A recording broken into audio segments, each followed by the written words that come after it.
ನಮ್ ಕಾಲದಲ್ಲಿ ಜನಮನ ಬೇಕು ಅನ್ನೋರು ಒತ್ಕೊಂಡು ಹೋಗಾರು 4 ಜನ ಇರ್ಲಿಕ್ಕಂದ್ರು, ಜನ ಸಂಪಾದನೆ ಮಾಡ್ರು, ಮನೇಲಿ ಭೂದೇವಿಗಳ ತರ ಕೂತಿರ್ಬೇಡಿ ಅಂತ ಬೈಯೋರು.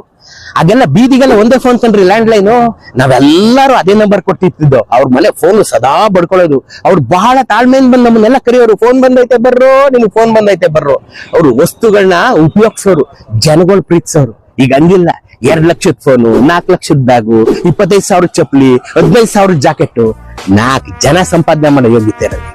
ಈಗೆಲ್ಲ ವಸ್ತುಗಳನ್ನ ಪ್ರೀತಿಸೋದು. ನಾನು ಇದು ತಗೊಂಡೆ, ಪ್ರೋ ತಗೊಂಡೆ, ಮ್ಯಾಕ್ಸ್ ತಗೊಂಡೆ ಅಂತ. ಜನಗಳನ್ನ ಸಿಕ್ಕಿದ ತಕ್ಷಣ ಇವ್ನ ಹೆಂಗ್ ಉಪಯೋಗಿಸ್ಬಿಡವ, ಇವ್ನ ಹೆಂಗ್ ಹಾಕೊಂಡ್ ರುಬ್ಬಿಡವ, ಇವ್ನ ಹೆಂಗ್ ಮೋಸ ಮಾಡ್ಬಿಡವ, ಇದೇ ಯೋಚನೆ. ಬಿಟ್ಬಿಡಿ ಇದನ್ನ, ಬೇಡ ಇದು. ಜನಗಳು ಪ್ರೀತಿಸಿ. ಪ್ರೋ ಹೋಗಿರೋದು 16 ಇರೋದು 25 ಬರ್ತದೆ. ಅದ್ ಯಾವತ್ತಿದ್ರು ಹೋಗೋದೆ. ಜನಗಳಲ್ಲ, ಜನಗಳು ಪ್ರೀತಿಸಿ, ವಸ್ತುಗಳನ್ನ ಉಪಯೋಗಿಸಿ. ವಸ್ತುಗಳೇ, ಜನನೇ. ಕಷ್ಟ ಕಾಲಕ್ಕೆ ಜನ ವಸ್ತುಗಳಲ್ಲ, ಜನ ಪ್ರೀತಿಸಿ.